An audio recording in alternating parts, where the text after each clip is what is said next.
আজ বানাবো পালক পনির। চলো দেখে নেওয়া যাক কিভাবে এটা বানায়। পালক পনির বানানোর জন্য প্রথমেই লাগবে পালং শাক। আমি পালং শাকটাকে কেটে ধুয়ে রেখেছি।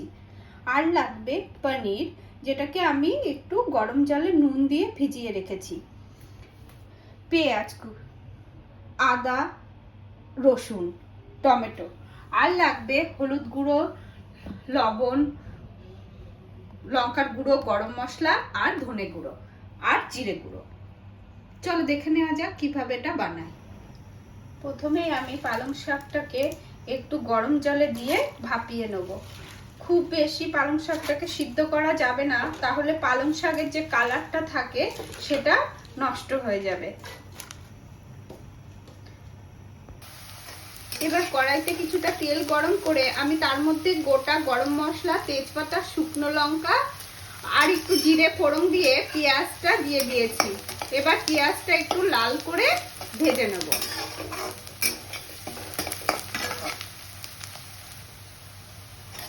আমার পেঁয়াজটা ভাজা হয়ে গেছে।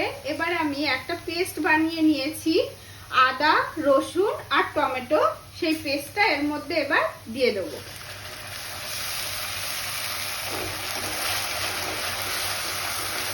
এবার এই পেস্টটা দিয়ে বেশ ভালোভাবে এটা কষিয়ে নেব। এটা কষাতে কষাতেই আমি আমার যে পালং শাকটা আমি সিদ্ধ করে রেখেছিলাম সেই পালং শাকটা বেটে নেব। আমার মশলাটা কিছুটা কষানো হয়ে গেছে। এবার আমি একে একে এর মধ্যে দিয়ে দেবো জিরে গুঁড়ো, ধনে গুঁড়ো,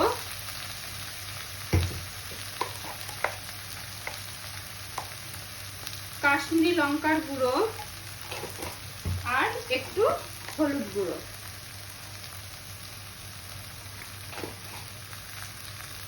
এবার সমস্ত গুঁড়ো মশলাটা দিয়ে আমি এটা আবারও ভালোভাবে একটু কষিয়ে নেব।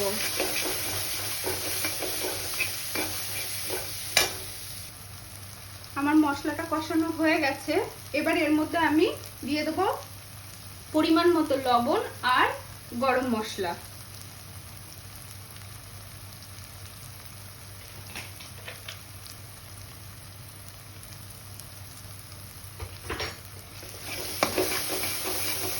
এটা একটু নেড়ে মিশিয়ে নেব।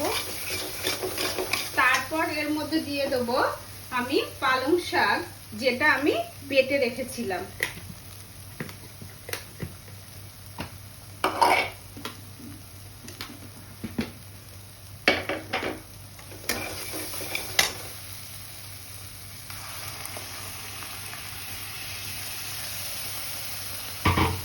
এবার এই পালং শাকটা দিয়েও আমি আরো কিছুক্ষণ নেড়ে নেব।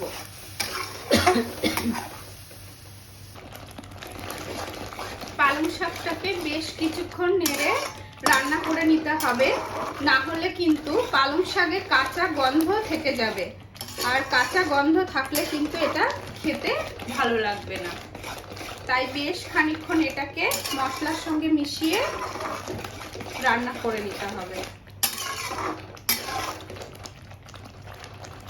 আমার পালং শাকটাও রেডি হয়ে গেছে।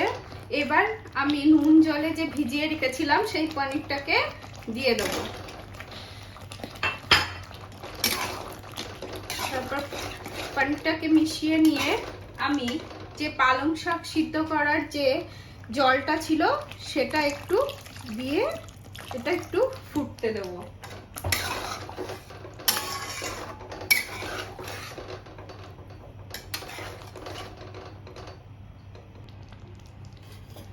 আমার পালক পনিরটা রেডি হয়ে গেছে। এবার আমি একটা পাত্রে নামিয়ে নেব।